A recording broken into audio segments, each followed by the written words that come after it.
I'm excited. There's a lot that's changed.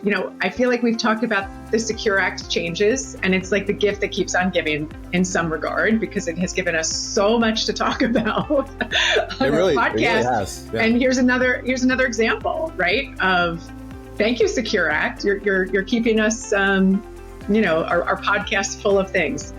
So let's talk about these new catch-up contributions, because this is becoming effective in 2025, right? It is. So welcome back to Amplified Wealth According to Plan. Thank you for joining us. The Secure Act had a whole lot of changes when it came to the U.S. retirement planning community. Some of those changes were implemented pretty much right away. Other ones were a little bit more, more cumbersome to administer. So a few of those got pushed out in terms of the initial rollout, and then some pushback in terms of some of the providers out there being ready for some of those changes. And we'll have future episodes to talk about some of that. But there's one of them that got pushed to 2026 that was supposed to happen in 2025 or 24. And so this is one of the provisions in the Secure Act that allows for essentially, I guess what we'll call them, Kate, is supercharged catch-up retirement contributions. It's like retirement contributions with a superhero cape on. It's, and it's, you can think about this as a way to acknowledge the ability to purposely add more savings to retirement accounts, perhaps because maybe workers weren't saving enough years back, and now there's a lot of workers that are getting closer and closer to retirement age every single year. Obviously, that number right now is quite large in terms of the amount of American workers that are turning 65 each year. I forget what that stat is, but it is very, very large. And part of the math here is recognizing that, across the board, generally speaking, I think U.S. workers, need to do some catching up here in terms of saving for retirement. The old days, right? That old classic retirement scenario where maybe somebody worked for a company for 35 years, retired, and had a pension. Those were the defined benefit days of the retirement world. Yeah, we don't see those as much these days, for sure. Exactly. So now the more and more of the responsibility is placed upon the American worker through defined contribution plans like 401ks and 403bs and 457 plans. This is a provision of the Secure Act 2.0 that came out in 2022. Under Section 109, it allows for only certain groups of workers to be eligible for this quote unquote super catch-up contribution amount. Now, I'll get to the new group, and then we'll go through some examples. So the group of workers that this applies to is only folks that are turning age 60, 61, 62, or 63 by the end of 2025. And so you said something interesting there. You said yes. Turning. Yeah, by the end of the year. Okay. So for example, if you are, if you're 59 right now, right, and it's already 2025, but you're going to be turning 60 by the end of this year, you're eligible for the super catch-up. By contrast, if you're 63 right now in 2025, you may think that you're eligible, but if you're turning 64 before the end of 2025, you are not eligible for the super catch-up contribution. You age out, essentially. So you got to pay attention to how old you're going to be on December 31st of the year. And the normal catch-up contribution right now, so if you're age 50 to 59, you're eligible for, what we all know as the classic catch-up contribution amount, which is $7,500. Which is pretty generous. Again, this is for a defined contribution, so yep. That's a big benefit, just the normal catch-up contribution. That's a lot more percentage wise, that individuals are able to contribute to their plans. So that's great. And so the updated amount for those that are in this small eligible age band from 60 to 63 is $11,500 $250. Yeah, that's awesome. So that's a delta of $3,750, right? Exactly. So what they did was they, through the Secure Act, it's essentially 150% of the normal catch-up contribution amount. And these numbers will be adjusted index for inflation. And on this table here, we wanted to just go through what the total amount is. So if you're able to, so who's doing the catch-ups? It's really folks that are able to do the maximum. That maximum is the first column. In 2025 is $23,500 to a defined contribution plan. And if you're not age 50 and over, you are not eligible for a catch-up contribution. So the max that you can put in for yourself, barring any other provisions that your plan may allow for, we're just talking about your classic defined contribution employee limit, $23,500. If you're age 50 to 59, you can add the $23,500 to the $7,500 catch-up, and you get a total employee contribution maximum of $31,000. And then the super catch-up category, age 60 to 63, can contribute up to $34,750, which is a meaningful amount. That's something. Oh my gosh, yeah. It's great. And then the quick reminder here is the final row. Again, if you're 64 and older by the end of this year, you're not eligible to do the super catch-up, but you still can do the regular catch-up of $7,500. So you're back into the age 50 to 59 rule set, which is right. A total contribution of $31,000, including the catch-up here. Awesome. And now, just to point out, too, these are 2025 figures, right? Exactly. Because obviously this podcast will be here for years to come. So these are 2025 figures, and then these will likely adjust with inflation each year. So yes, make sure you keep up to date with what these figures are too.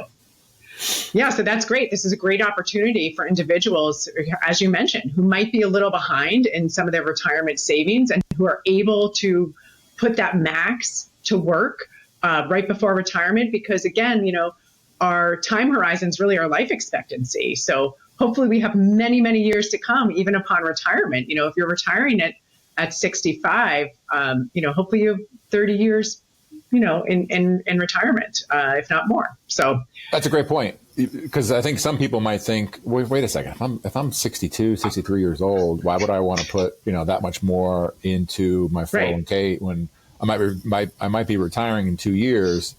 But again, are we recommending that you do this? No, that's not the purpose of the episode. The purpose is really to let you know that this is a new provision that is available to defined contribution plan participants. The other thing I would say, Kate, is this is another element where plan providers, right? So the record keepers, the third party administrators, they also need to essentially comply with the new rules here and be ready for them. So if you called up HR today, let's say you're just finding out about the super catch-up and you're eligible to do so, and you want to take advantage of that, you may find out that perhaps your plan provider isn't quite ready for it, right? It doesn't mean that they're not working on it, but I wouldn't be surprised if some of the providers said, listen, we're still working on making sure that the plan document gets updated, and so therefore you may have to check back. But this is a new rule, applies starting this year. And I would say, I would always recommend that you check with your plan provider to make sure that your plan has been updated to comply with these new rules. Right. And that it allows for catch-ups as well. Exactly. Yeah. Yep. In fact, that's a great point, because it's not a mandatory type of a thing. Correct. Yeah. Catch-ups aren't always a must. So you got to check with your plan. They're just able to do so, but I would double check with the plan, make sure that that they allow for it and they're ready to go. To record that contribution. Now, I think obviously most people are very familiar with the 401k part of this discussion, but there are other types of retirement plans, and I wanted to just point out one where this catch-up contribution also applies in terms of the super catch-up provision to a lesser known type of a plan, but it is out there. Some people are in it for sure. And that's simple plans. That's short for savings incentive match plans for employees. I'm impressed. You're always so good with the acronyms. There you go. Acronyms. I can never say that right either. So, it's not the most common plan design, but it is certainly a plan that, there's lots of employers across the country that may use this. And there's just some interesting rules here. The amounts are different than your classic 401k contributions. The employee contribution amounts are lower. So the 2025 amount is $16,500. Again, if you're under age 50, you're not allowed to have a catch-up contribution to a simple plan. If you're 50 to 59, yes, you are, and that amount is $33,500. So if you add those two together, employee of $16,500 plus the $3,500 catch-up contribution, you're up to a $20,000 maximum. And for those who will be 60 to age 63 by the end of 2025, the super catch-up amount is not $3,500, it's $5,250. And if you add that to the base employee deferral amount of $16,500, then you get up to a max of $21,750. And again, if you're 64 and older, you're back into essentially the same rules as age 50 to 59. You're able to do a catch-up, but you can't do the super catch-up anymore. But there's other caveats here. Not to make things too complicated, but based on how some of these simple plans work, is Congress also built in a provision where they provided a 10% bonus or boost to the numbers that I'm referring to here on the employee side and the catch-up side. So your plan could allow, instead of $16,500 this year, it could allow up to $17,600 for the employee maximum limit. And that really applies to employers that have 25 or fewer employees. So, obviously wouldn't apply to every organization that has a simple plan. And the catch-up contribution also gets a 10% boost if you fall into that size employer plan of $3,850. So again, the numbers that you see on the screen here, if you're watching on YouTube, it would depend on the size of your company and the plan rules that your document has adopted. So simple. Not only is it a little more of an esoteric type of a plan that just generally speaking, but it also has some more complicated rules when it comes to the super catch up. Which I'm not surprised. Why would anything be simple when it comes to a simple plan? Period. Exactly. And I think the key too is, checking with the plan administrator, right? Because these plans can vary greatly depending on, number of employees or, what benefits or features are offered. So checking with the plan administrator, but keeping in mind that this could be a possibility and something you might be able to take advantage of. Yeah. And let's just touch on that take advantage of piece of this, right? So again, in terms of, are we advocating to do this? Well, we could. It depends on your specific situation. Generally speaking, being able to save for retirement in tax advantage ways can have a positive impact on your overall financial plan and your plan for making distributions down the road. But you need to factor in, where you are in terms of, the course of your career. How much savings you've already built up in retirement plans as opposed to, let's say, non-retirement plans, right? So you got to look at that balance between types of assets. The different tax buckets. Exactly. So, in your situation, does it make the most sense to put, a super catch-up contribution, that next savings dollar, into your 401k, or should it go elsewhere? Like, that's the decision that every investor needs to make in terms of their own situation. And, part of our, responsibility as advisors is to at least make our clients aware that, hey, listen, there's this new provision. You may fall into the eligibility bucket here to make a super catch-up contribution. And if it makes sense for your situation, check with your provider to see if they've updated, the plan document to allow for that.